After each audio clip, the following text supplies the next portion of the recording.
তুই কি ভেবেছিলিস? দু তিনটে 30 আর 4-5 খানা নিয়ে পূর্ব বর্ধমান জেলা সিরাজপুরে সাউন্ড কিং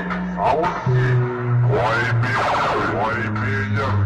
তো ডেল থেকে তো মনে হচ্ছে দালালি করে খা শোন আমার বাড়ি কুকুর তোর থেকে ভালো হাট বাটে থাক আর শোন কম্পিটিশন করার যদি ইচ্ছা থাক ভয়টা নেয় ভয় কাকে বলে ভালো করে বুঝিয়ে দেবো